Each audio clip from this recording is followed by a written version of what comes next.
Greetings. I am Saba Ayman Nolley, current president of Hyde Park and Kenwood Interfaith Council. Today, I bring you greetings and happy Thanksgiving message from the Interfaith Council. The last few months have been difficult and the challenges have increased.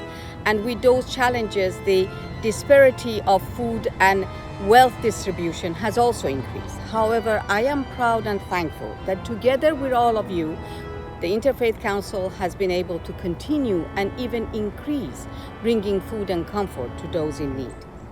Over the last 90 years, we have come together on Thanksgiving Day to give thanks together and stand together unified and celebrate our diversity and our humanity. Last 10 years or more, we have been in this building behind me. These doors opened at 10 a.m. on Thanksgiving Day to welcome us in for our Interfaith Thanksgiving program. However, today, I am coming to you with greetings on the screens of your phones, devices, computers. But I assure you, I am bringing you the same spirit of love and fellowship that fill the rows of this magnificent building of Rockefeller Chapel.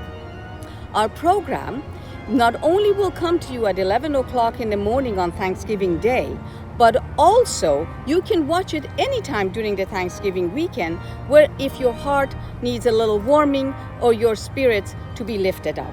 Our program will start with the welcome of Dean Maurice in the Rockefeller Chapel itself, and we will bring to you also the organ and the carillons of the Rockefeller Chapel, with the beautiful voices of the Chicago Children's Choir.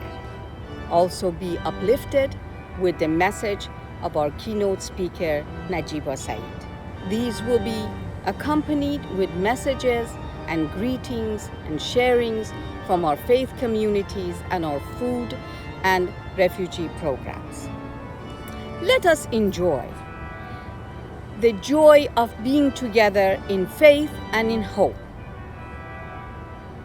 Let us give generously today so that Interfaith Council, along with you, can continue to support those in need in food, health, and housing when it's needed and possible.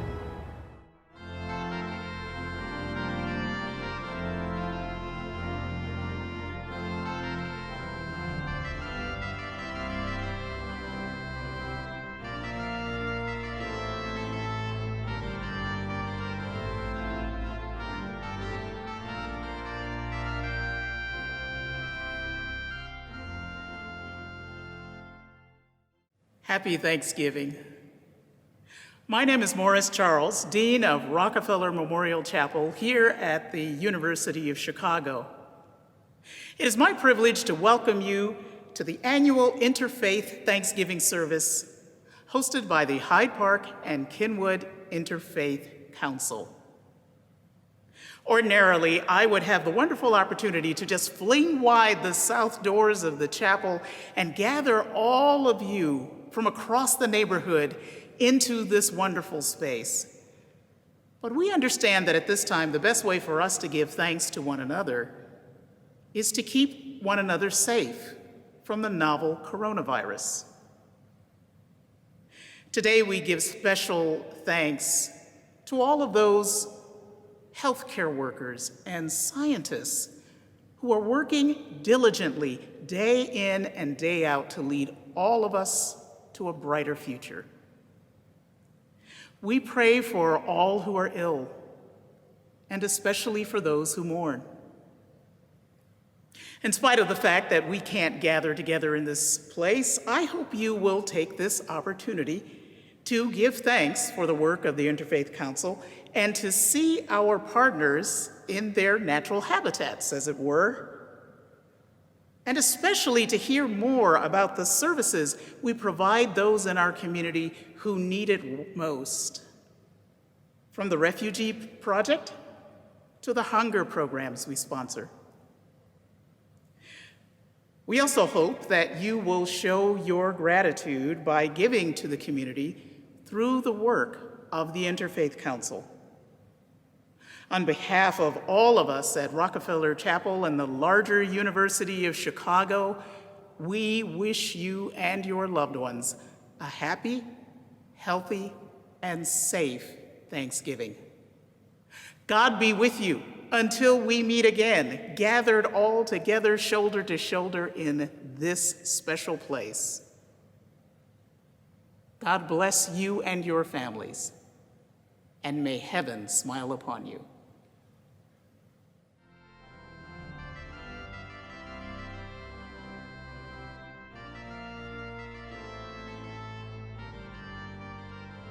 Day that the Lord has made. Let us rejoice and be glad in it. In this season of giving thanks, we give thanks to God for all of God's blessings we have received during this past year. We have so much to thank God for. We thank God for Hyde Park Kenwood Interfaith Council hunger program that we're able to feed our homeless and those that is in need of food. Kenwood United Church of Christ Soup Kitchen is open Monday, Tuesday, Thursdays, and Fridays. Breakfast at 9 a.m., lunch is at 12 o'clock noon. So we invite each and every one of you to come and join us on our breakfast and our lunch as we are feeding the whole community, those that need food. So we thank God for the opportunity and for the privilege that we have to feed the hungry.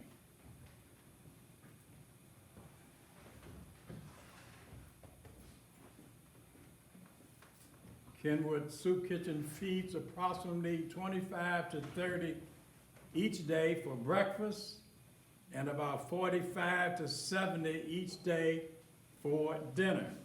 And so we thank God for that. And we praise God. We also thank God for Kenwood Oakland Community Organization in feeding our senior citizens for twice a week on Tuesdays and Fridays. They deliver to them food baskets, 120. So we thank God for Kenwood Oakland Community Organization. We also feed 20 people under the Wacker Drive in Michigan Avenue. Every day, 20 homeless people. We got a person that goes there and feeds them every day. So we thank God for that ministry. So we have so much to be thankful for. Assalamu alaikum. May peace and blessings be upon you. Thanksgiving celebrates one of the most wonderful attributes of human beings, the ability to express gratitude for the blessings that we have received. Gratitude plays a foundational role in the Islamic tradition, so much so that our most important prayer, Surat al-Fatiha, begins with the verse, Alhamdulillah, all praise belongs to God. In the Islamic tradition, the expression of gratitude when experiencing a blessing is closely related to the need for patience and forbearance in the face of difficulty. Indeed, one narration of our beloved Prophet Muhammad, may the peace and blessings of God be upon him, says, faith is split in two halves. One half of it is in patience, and the other half is in gratitude. This core idea that gratitude when receiving blessing and patience and forbearance when experiencing challenges is also a common theme in the story of the prophets in the Quran. There are 25 prophets mentioned in the Quran, with many of them being shared with the Jewish and Christian faith traditions. Many of these prophets, including Abraham, Moses, and Job, may the peace and blessings of God be on all of them, experienced tremendous difficulties and challenges, and they are lauded for facing these challenges with strength, conviction, patience, and forbearance. One prophet in particular, King Solomon, or Suleiman as we say in Arabic, is said to have received tremendous blessings, including the ability to communicate with animals and a mighty and technologically advanced kingdom. The chief characteristic of King Solomon in the Quran is his constant expression of gratitude for these enormous blessings. He even calls his blessings a test to see if in fact he would be grateful for those blessings. This COVID pandemic represents a serious challenge to all of us, to our loved ones, to our neighborhood, to our city, and to our country. It highlights the need for both patience and gratitude. Our heart aches for those who have experienced tremendous difficulty during this time, whether it be the loss of a loved one, the loss of a job, or the loss of the social connections that make us human. We pray for you, and we hope that these challenging times come to an end very soon. For some of us, and I include myself in this category, the pandemic has largely spared us from extreme difficulty. I am extremely grateful for this, and it reminds me that the expression of gratitude should come with action and service toward those that have not been spared. Thank you for listening, and I'm thankful to the Hyde Park and Kenwood Interfaith Council for bringing us together virtually, and I look forward to being together physically in the near future. Happy Thanksgiving.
I know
I'm gonna let it shine, this little light of mine. I'm gonna let it shine, this little light of mine. I'm gonna let it shine, let it shine, let it shine, let it shine. This little light of mine, I'm gonna let it shine. This little light of mine, I'm gonna let it shine. This little light of mine, I'm gonna let it shine. Let it shine, let it shine, let it shine. Woo! This little light of mine, I'm gonna let it shine. This little light of mine, I'm gonna let it shine. This little light of mine, I'm gonna let it shine. Let it shine, let it shine, let it shine. This little light of mine, I'm gonna let it shine. This little light of mine, I'm gonna let it shine. This little light of mine, I'm gonna let it shine, let it shine, let it shine, let it shine. This little light of mine, I'm gonna let it shine. This little light of mine, I'm gonna let it shine. This little light of mine, I'm gonna let it shine. Let it shine, let it shine, let it shine. This little light of mine, I'm gonna let it shine. Oh, this little light of mine, I'm gonna let it shine. Let it shine, let it shine, let it shine. This little light of mine, I'm gonna let it shine. This little light of mine, I'm gonna let it shine. This little light of mine, I'm gonna let it shine all the time, let it shine. This little light of mine, I'm gonna let it shine. This little light of mine, I'm gonna let it shine. This little light of mine, I'm gonna let it shine. Let it shine, let it shine, let it shine.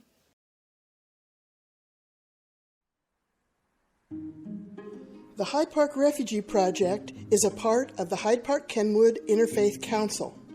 It consists of more than 200 Hyde Park residents and other volunteers from Chicago's South Side working together to resettle refugee families in our neighborhood and transition them to self-sufficiency. The Hyde Park Refugee Project welcomed its first family in December 2016. Since then, the scope of our efforts has steadily expanded. We now offer support for 8 refugee families living in the Hyde Park area. We have also established a partnership with Bethany House of Hospitality, which offers housing and support services to young immigrant women who are seeking asylum in the United States. We provide English language tutoring for members of our refugee families, both adults and children, as well as assistance in acquiring other skills needed to assimilate in our culture. In 2018 and 2019, we offered a summer enrichment camp for children from refugee and other immigrant families in our neighborhood. In 2020, the COVID pandemic required us to go online. More than 40 children participated in our virtual summer camp. During the height of the COVID pandemic, many refugee families were struggling to pay for basic necessities, such as rent, utilities, and groceries. Community donors gave generously to provide emergency financial assistance for these families.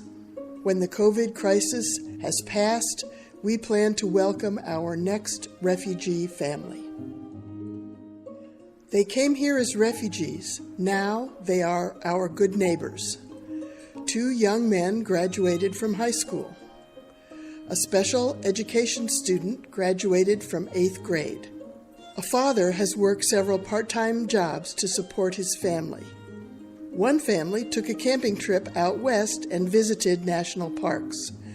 The first refugee family that arrived in 2016 bought a house in the suburbs. Thank you to World Relief, Refugee One, Heartland Alliance, Hyde Park and Kenwood Interfaith Council, and to all of our partners and collaborating organizations. Thank you to the entire community and individual donors. Together, we have truly been able to welcome refugees who in turn continue moving forward in their transition to self-sufficiency.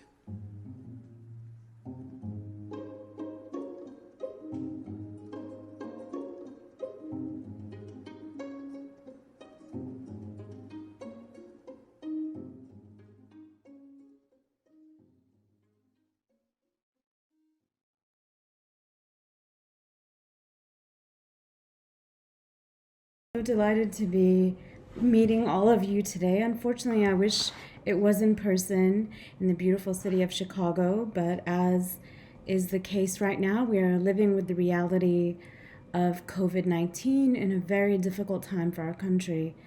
I also think this is a time when hope can prevail, when love can be the answer, and where our interfaith and interreligious work on this season and in this season of gratitude can be an example to get through.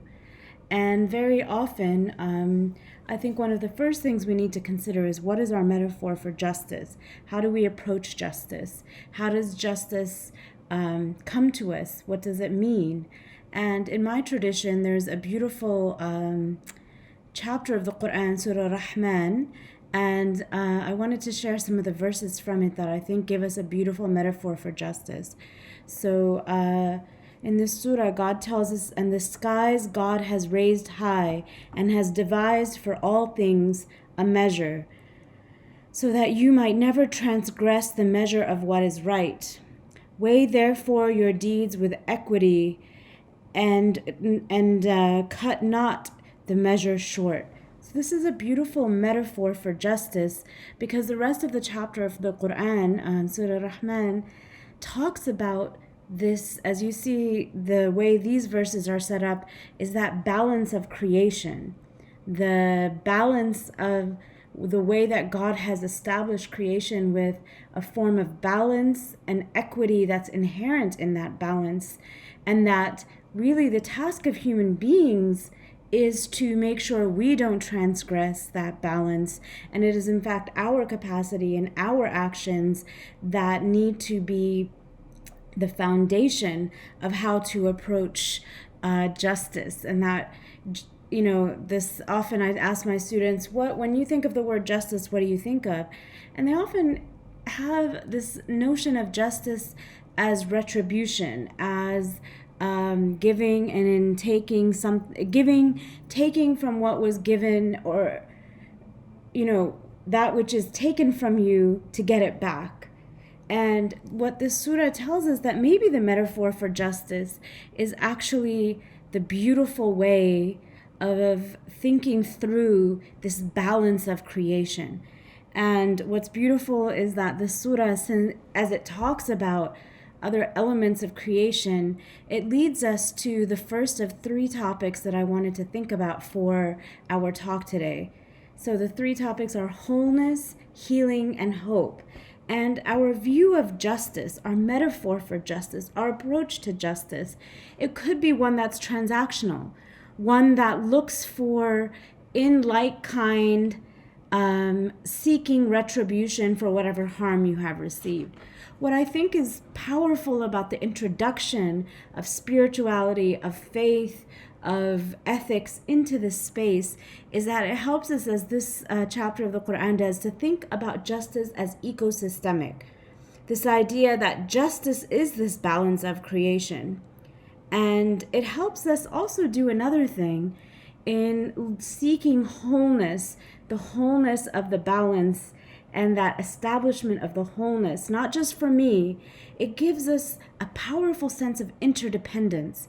Right now we live, and unfortunately we've seen a spike in COVID activity, and it is, a moment when justice could be seen as, I have the right not to wear a mask. That is justice. And what this metaphor of balance of creation does for us, it promotes this notion of interdependence, that I am connected to you and you are connected to me, and we are all connected to one another. And the beauty of that is then we begin to operate out of a place where justice is the whole community getting a sense of interdependence. So I'm not seeking independence, but I'm seeking interdependence. So this metaphor of justice as balance and the integration of creation into that is really important.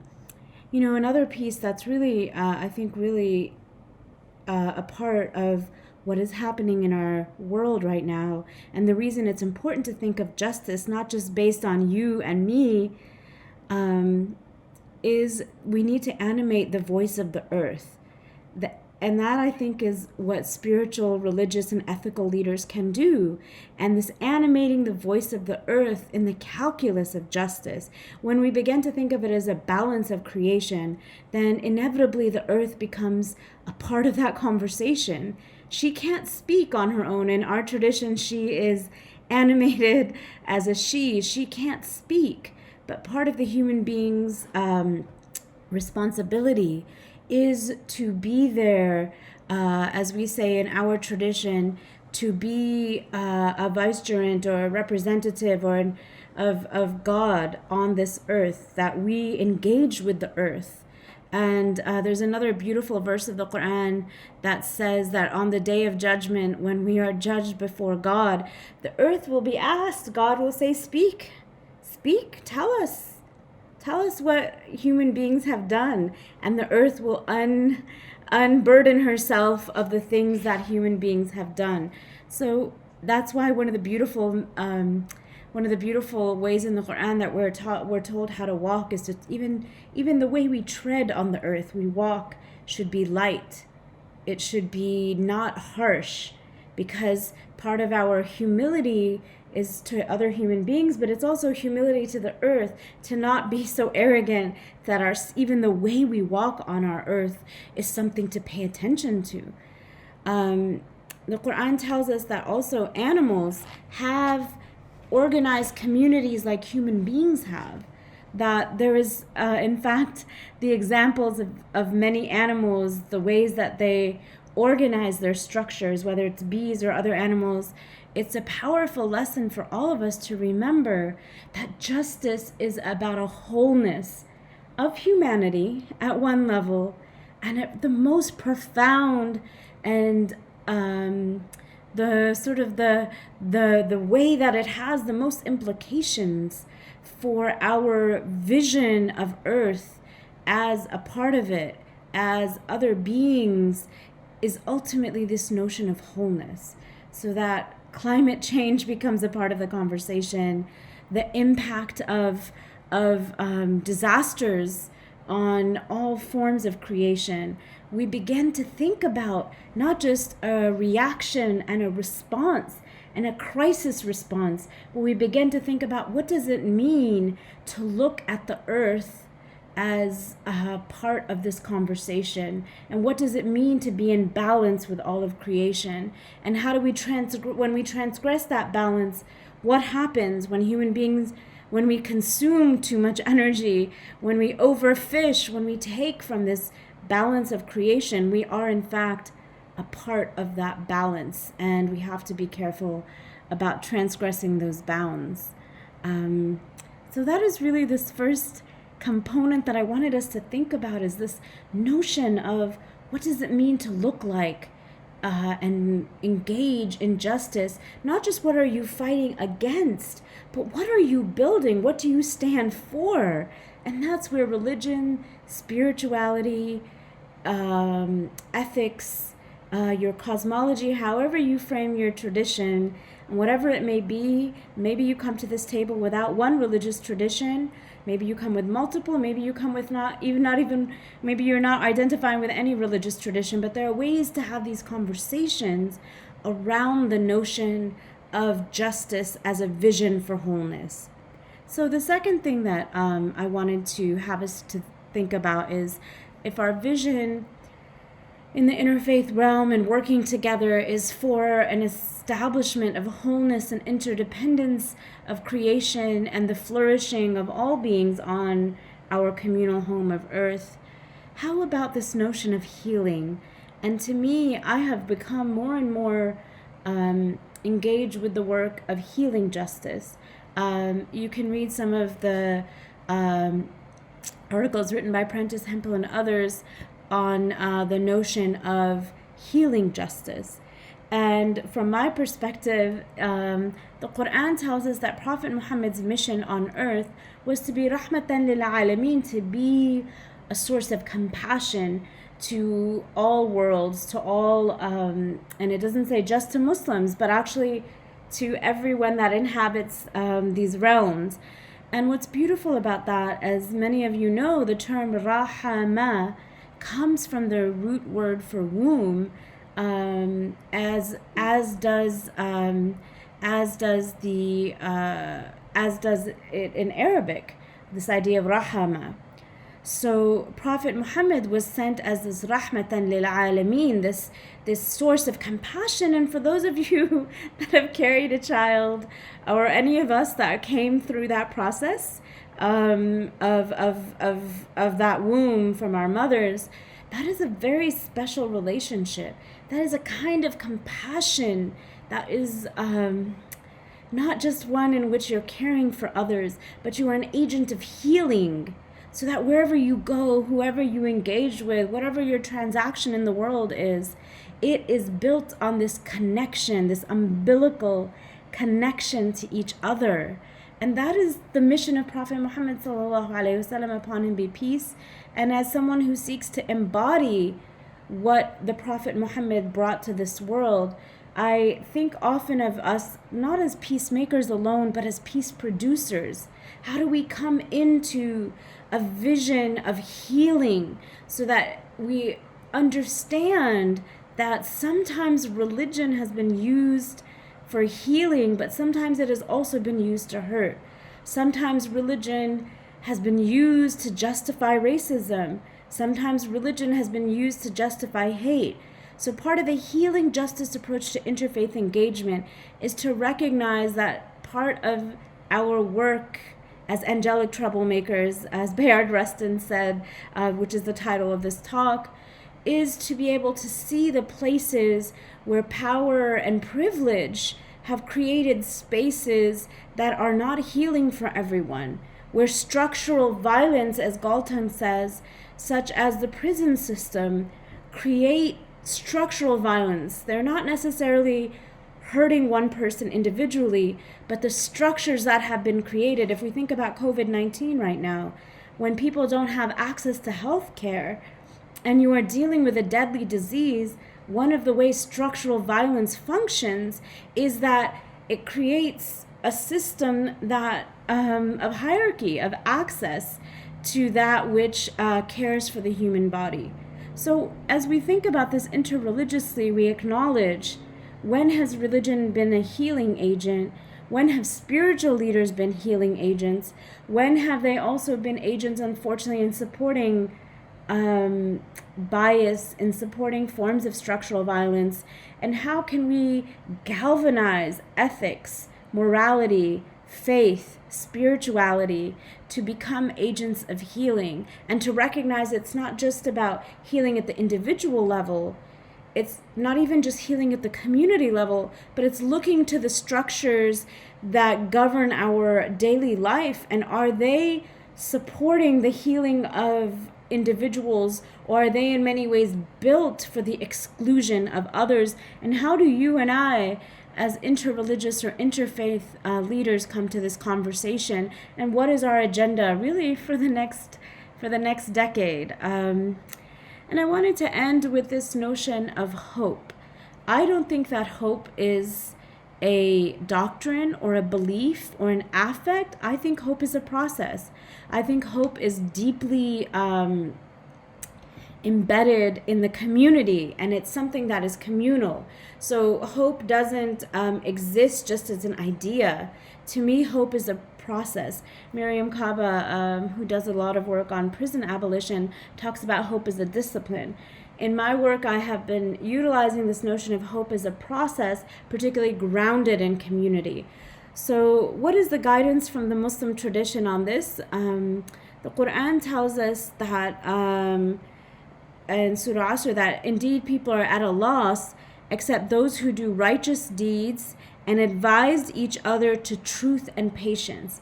So one of the beautiful things about the Quran is it's telling us, it's saying not only is it that you should have hope, but you should encourage each other to have hope. So it means someday you may carry my hope for me. It's communal. You know, I woke up this morning and I gave up. I couldn't continue anymore. The struggle of the world was so much. And that's when hope becomes a process. When you carry me or I carry you. And some days I'll carry you and some days you'll carry me. And that's why hope is a process. That it's not this passive patience. Very often patience is in fact used for injustice, to say be patient. You don't have to say anything about it. You don't want to make anyone angry. But in fact, I think this idea of hope is one in which your resilience, your endurance, your ability to encourage each other to carry that resilience through a resistance to whatever oppression one is facing, that in fact is the teaching of hope. That is the embodiment of hope. That is the beauty of hope. That is the promise of hope. So I thank you so much for your time.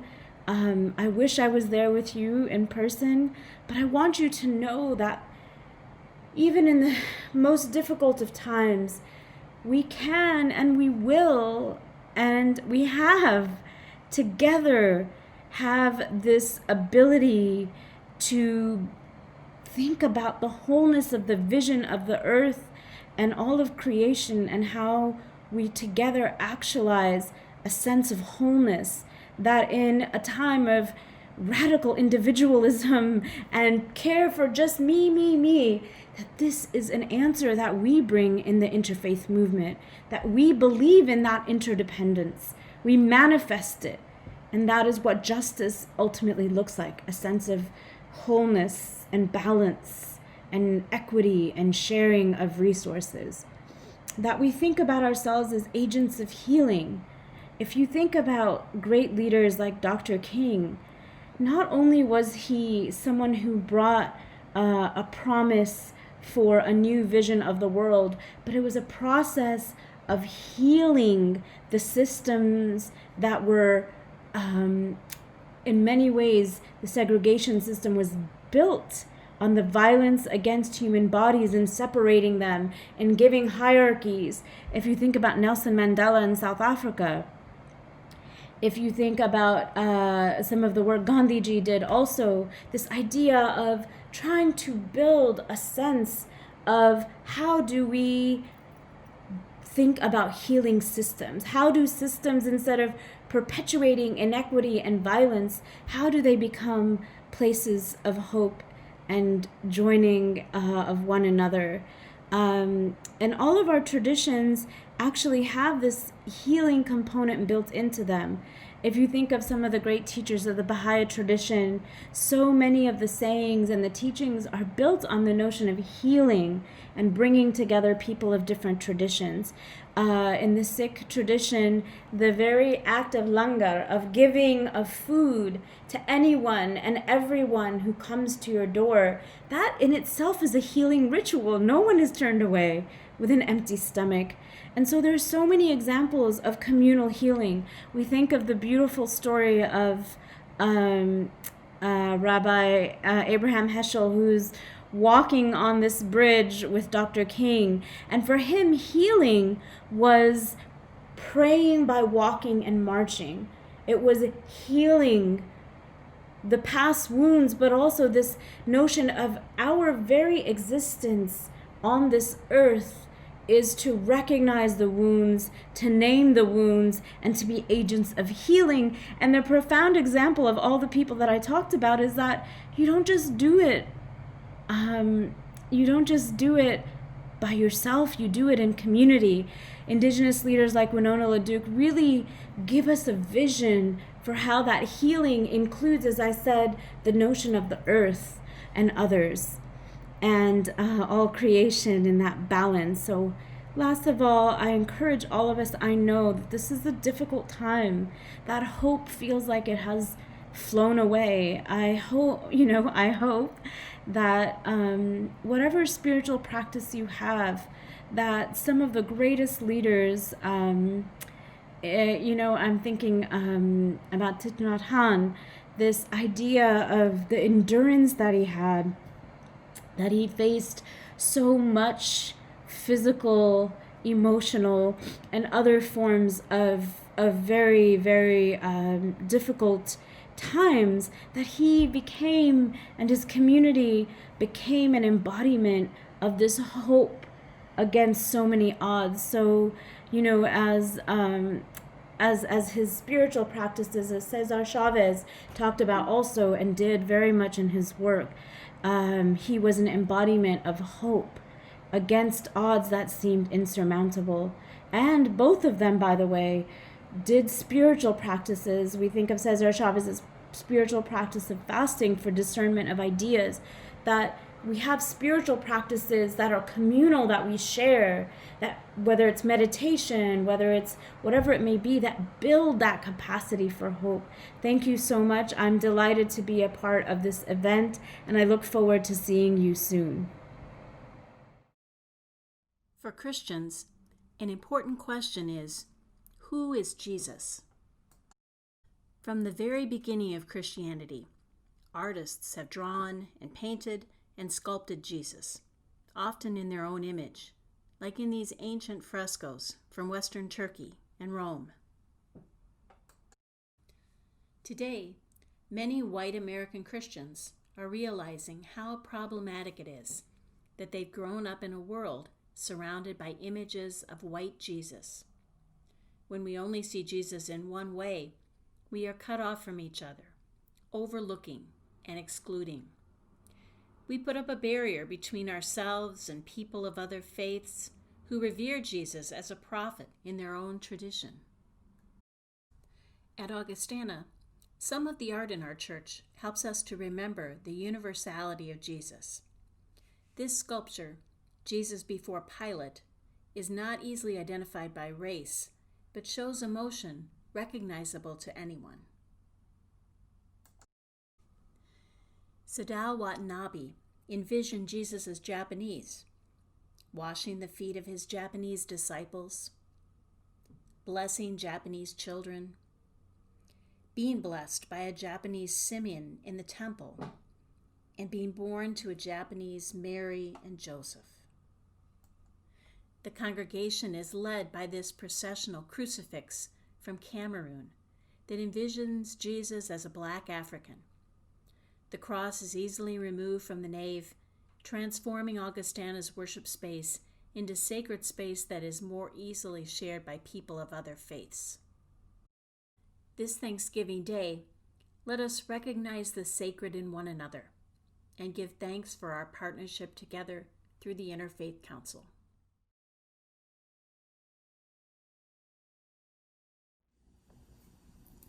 Baruch Hu et Adonai Hamvorach. Baruch Adonai Hamvorach leolam va'ed. Baruch Adonai Hamvorach leolam va'ed. Baruch ata Adonai Eloheinu melech haolam asher bachar banu mikol amim v'natan lanu et Torato. Baruch ata Adonai noten haTorah. Amen. אתם ניצבים היום כולכם לפני אדוני אלוהיכם, ראשיכם שבטיכם, זקניכם ושוטריכם, כל איש ישראל. ולא אתכם לבדכם, אנוכי כורת את הברית הזאת ואת העלה הזאת. כי את אשר ישנו פה עמנו עומד היום לפני אדוני אלוהינו, ואת אשר הננו פה עמנו היום. ראה נתתי לפניך היום את החיים ואת הטוב ואת המוות ואת הרע.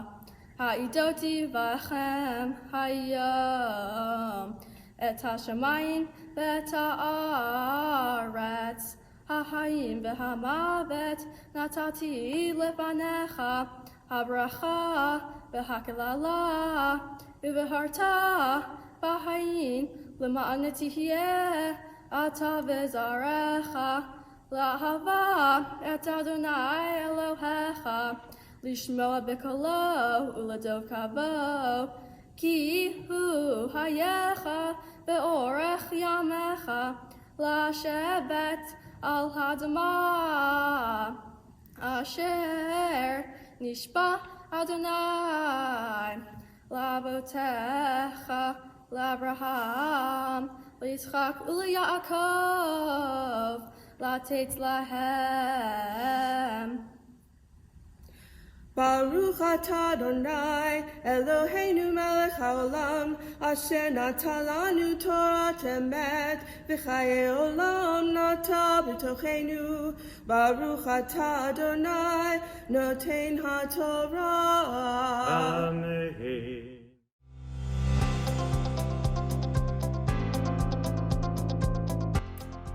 My name is Sarah Lucia. I am one of the pastors at Hyde Park Union Church, co-pastors alongside the Reverend Veronica Johnson.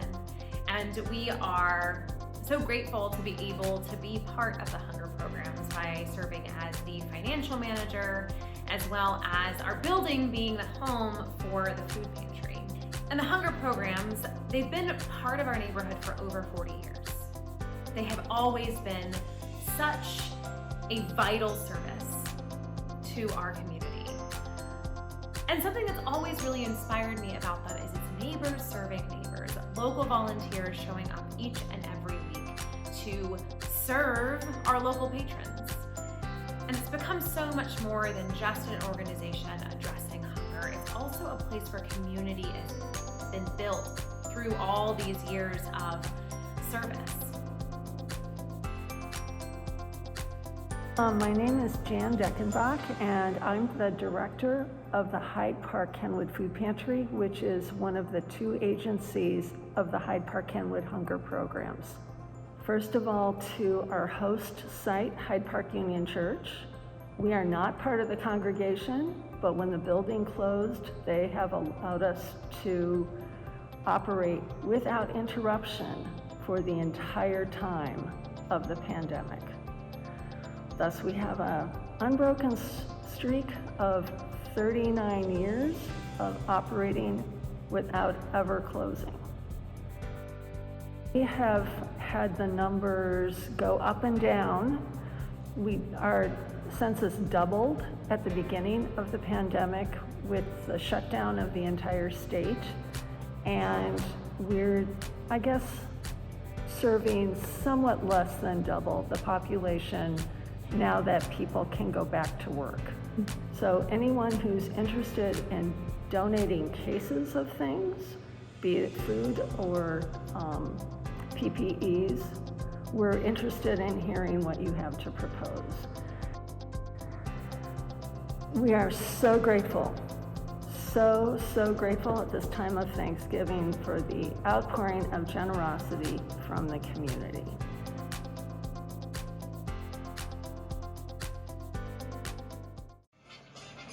Hi, I'm Lakeisha with University Church, and I'm here to share 2 unique and important things about my community. And here's the first. Hang on, mistletoe, I'm gonna get to know you better. This Christmas, and as we trim the tree. That is Mr. Donny Hathaway's 1970s hit, This Christmas. I hear it every Thanksgiving. It's like the beginning for me. And I just thought I'll share that with you. The second point I wanted to share is about love. Whew. I just ran across the lost lecture of Reverend Howard Thurman. It was posted on June 7th by Morehouse College, and the lecture is called Love or Perish. Now, what's amazing to me is that Reverend Thurman's definition of love is my church. My church embodies, lives, breathes this definition. And let me share it with you. Reverend Howard Thurman said, love is the experience of dealing with a man, woman, at a point in him, her, that is beyond all his or her faults and virtue. I read it again. Love is the experience of dealing with a man at a point in him that is beyond all his faults and virtue. That couldn't have came at a better time in my life and in the state that we are in 2020. Excuse me. My prayer is that we can take a card from the University Church's stash and practice this definition of love as we continue through this holiday season, through this year and into the new year. Blessings to you.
Greetings. I'm Nancy Wong from the Hyde Park Baha'i Community.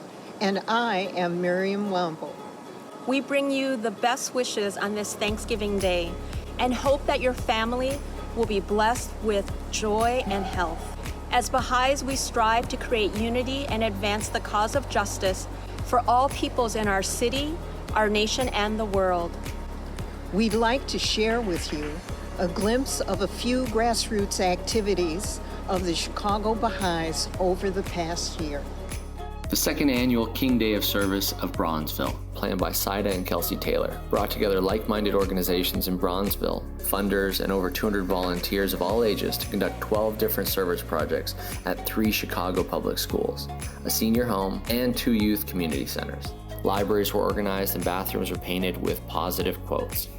Conversation circles were held with seniors about their experience during the civil rights and how we can learn lessons and work together towards unity.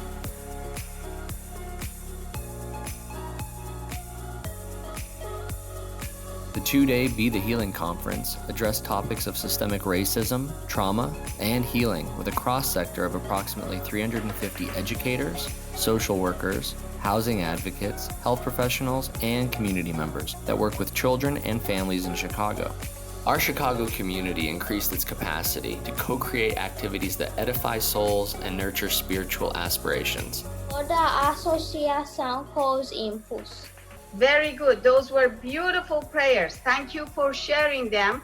And let's make sure that all those prayers we said goes out to the world to make everybody healthy and happy. Dear friends and neighbors, as we face the challenge of bringing together our divided nation, let us reflect on these words of Abdu'l-Baha. Let your heart burn with loving kindness for all who may cross your path. And now, in view of the widespread illness and suffering afflicting every corner of the globe, we ask you to join us in a prayer for healing and comfort. Thy name is my healing, O my God, and remembrance of thee is my remedy. Nearest to thee is my hope, and love for thee is my companion. Thy mercy to me is my healing, and thy succor in both this world and the world to come. Thou verily art the all-bountiful, the all-knowing, the all-wise. Thy name is my healing, thy name is my healing, thy name is my healing, thy name. Here, below the sanctuary of the First Unitarian Church of Chicago, is our church crypt. Here rest the remains of church members and neighborhood folks, ordinary people who lived ordinary lives, often through extraordinary times. They were like us, with hopes and fears and dreams and uncertainties. They were babies and elders, and they are here with us. When we meet in person, the architecture of the building makes visible a hidden reality that our feet are held up by the past as we walk into the future. On this Thanksgiving, we remember the past because we believe in the future. As a child, I was taught the Disney version of Thanksgiving. In a time of uncertainty, despair, and suffering, the colonizers were a people of gratitude and hope. And this is true and beautiful and incomplete. The real story of colonization and Thanksgiving reveals our nation at its best and its worst. Not just an aspiration to freedom from tyranny, but also theft, violence, and hate. Not only a wish to say we before I, but also a ruthlessly narrow definition of who we includes. In every generation forward from 1621, the colonizers living in the land that became this nation failed to adequately answer, who is this American freedom for? Who is my neighbor? 4 centuries have carved a system of white supremacy into the lives of this continent. You know the history, the ethnic cleansing and genocide of Native peoples, a national constitution founded on race slavery, immigrants, right now, in this hour, imprisoned in concentration camps on our southern border. We are, each of us, ordinary people living ordinary lives through an extraordinary time. We remember the whole and difficult past. We remember this complicated present. We name it because we believe in the future. Living on the threshold between ancestors and generations still to come, we are the inheritors of our liberty, of hard-fought freedoms, a people of gratitude and hope. Like you, we are a people committed to winning freedoms our own ancestors could not make real or could not even see as necessary. A people who believe that the faith we profess must be made real in the shape of our living together.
Hi, I'm Father Philip, priest in charge at St. Makarios the Great Orthodox Mission here in Hyde Park.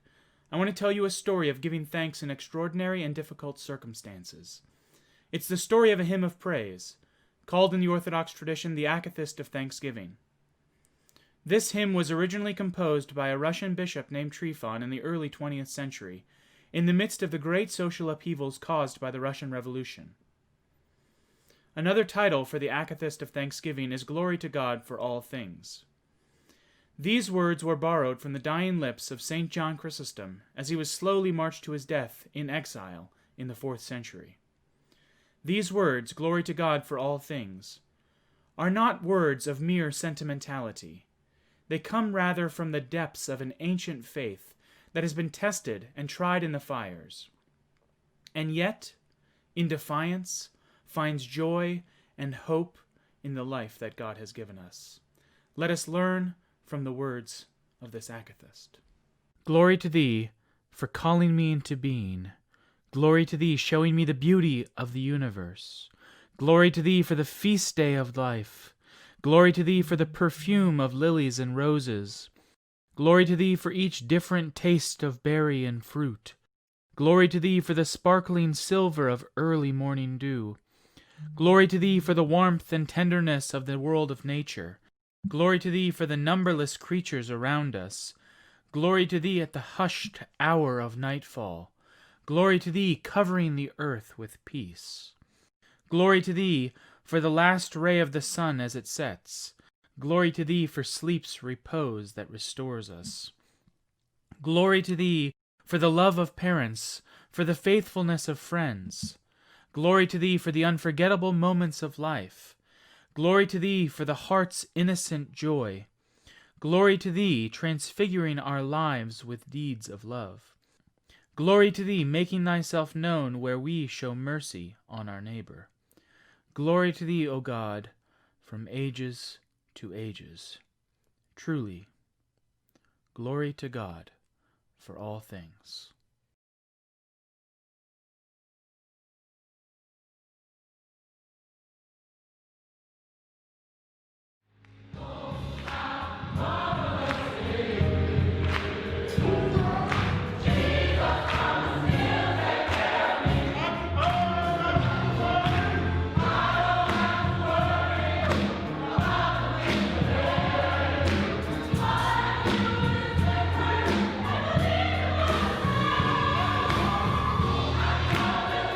Yeah, being here makes me really excited for the future of the church, and seeing this community form leaders who are going to go out into the world and do awesome things. I think about our alums and where they serve. I hear about and see stories all throughout the country, and that in and of itself is just very, very powerful.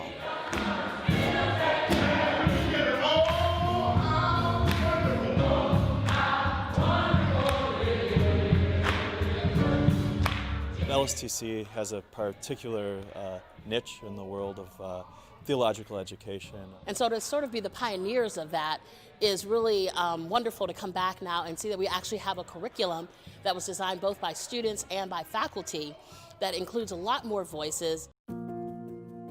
A unique part of LSTC is a center of Christian-Muslim engagement for peace and justice. Basically, the key word in our title is engagement. Anything to deepen relations, build bridges, cooperate mutually with people of all faiths, to get to know, respect, and learn from one another, despite or even because of our differences. We have team-taught courses by Muslim and Christian scholars, and students and leaders from other faith traditions participate in and lead programs that are arts-based, socially interactive, and skill-building for leadership in a religiously plural world. I feel like the community here is one of the first communities that I really felt like fully a part of. To know a different perspective, because we cannot live only within one perspective that we grew up with. So it's really important to know other perspectives so your insight will be more wider than before.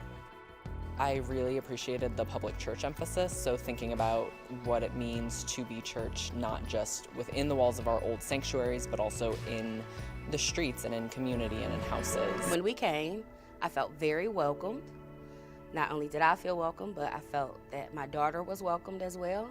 And it was like, this may be it.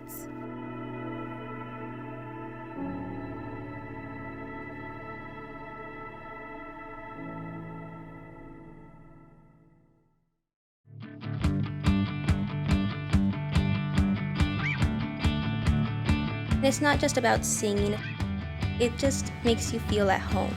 It's like your second home. It's just the openness and the warmth and the support, the friendships. There's some people who are extremely talented, some people who are getting there, some people where it's just something they want to do to have fun.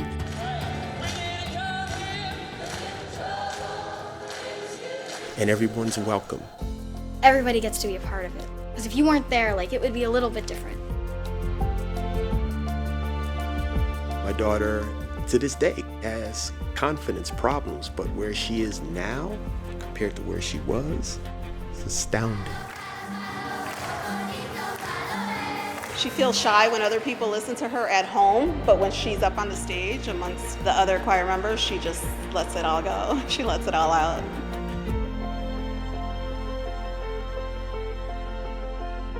I love the Chicago Children's Choir.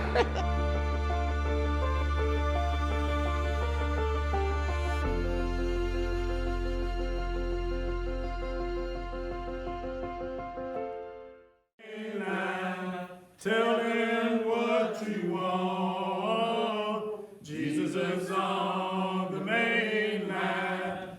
Tell him what you want. Jesus is on the main line. Tell him what you want. Why don't you call him up and tell him what you want? If you're sick and you can't get well, tell him what you want. If you're sick and you can't get well, tell him what you want. If you're sick and you can't get well, tell him what you want. Why don't you call him up and tell him what you want?